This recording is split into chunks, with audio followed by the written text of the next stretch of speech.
Hello everyone, it's Mary. Welcome back to the channel where we are getting in the fall mood today. I don't know where you are with your love of fall, but I am a poster child for all things pumpkin spice and scarves and boots. So I'm ready. All right, so let's get into what I'm going to be using here today. I'm going to be pulling out some rub-ons. I think these are really, really fun. This design here, these are from scrapbook.com and they are so pretty.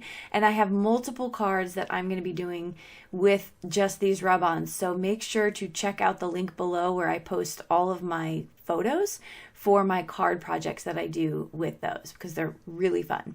But today we're going to be focusing on just one aspect of the rub-on. Really, I know I showed them to you, but I'm really just using a tiny accent because our focal point for today is going to be this adorable turkey. And so I am going to be pulling out different cardstocks in different color cardstock, and I'm going to be using them because it makes it a little bit faster. If you want to add a little bit of dimension with some ink, that makes the process faster if you start your base with some colored cardstock. So that's what I'm choosing to do here. This is what I have in my stash. I only keep either the A2 size or the 6x8 size in the paper pads, just because I've been in the past been known to overwhelm myself with colored cardstock, and I keep it simple this way for myself. Okay, so now I'm going to start putting together my turkey, which once you have everything cut out, it's so easy. That's why this video is so short, because it's just really die cuts and then assembly for the turkey itself. One thing I have to say about this, because I'm not much of a huge fan of these kinds of assembly things for die cutting. I don't know, it's just not really something I find to be calming to me, whereas there's other aspects of my craft are. However, I like that this is mostly large pieces. You have really only a couple smaller bits with the feet and the eyes, and then everything else is large enough to handle. And maybe it's because when they're so small and so intricate, it's kind of hard for me to, I don't know, mess with them, like find them, and you got to use your tweezers and all that. So, but with this turkey, he's not. He's pretty plump all around, and it's pretty easy to handle him. So I like that. Okay, so I'm just getting him finished. You can see I put a little bit of some of that ink accent around the body of the turkey just to give it a less of a flat look. And that's always a nice little quick tip to add. I put on his wings, and you can see everything is lining up with that base turkey underneath. That one solid brown piece at the bottom allows you to line up everything else very simply. And I think really all die cuts that come with this level of intricacy or level of amount of dies need to have that base. I think that is just like, you have to, because otherwise you're just fumbling around.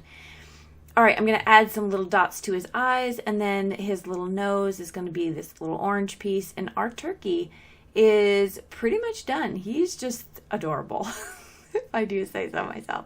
Now, this is the rub-on that I'm going to be using from this humongous sheet. A heart. That's it. That's all I'm going to be using from this particular sheet. But like I said, check out the other photos because I did whole cards with these rub-ons. You don't want to miss them. They're really pretty. All right, so I'm going to put my little heart right there on his chest. Rub-ons are so easy to use. You'll see them come back. I was like a teaser. You didn't even get to see the heart.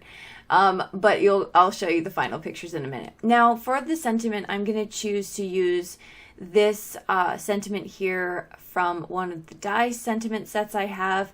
And it's cool because you have a couple options. You can do the blessed as it is, or you can put a little bit of a outline on top, and then there's even a third part of the outline. So there's a lot. There's like 3 in 1 in each of those sentiments. That I think there's a grateful, thankful, blessed, and possibly another one, but it's all linked below if you want to check it out. And then I'm just going to add these, and not to forget my insides of my B's and the D. And yeah, so I decided, now in hindsight, my paper, the colored cardstock I'm using underneath the turkey, that's from one of the paper pads I have. I want to say it's called Cozy Autumn, but I'll link it below. So I love that. However, it's not stark white like the Blessed is. This is such a minor detail, but just in case, I wanted to share.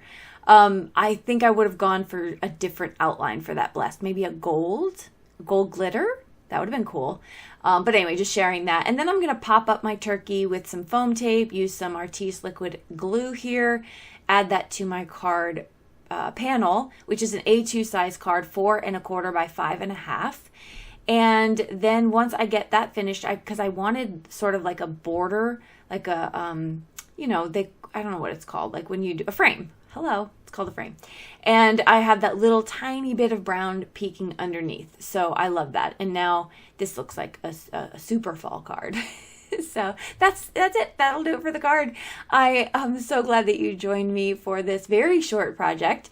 Let me know if you have any questions. Like I said, everything I used will be linked below. You can also find other links to join my email list so you don't miss out on deals I share and events coming up, and other places that we can connect on social media. I will see you all in the comments down below and in the next video. Bye-bye.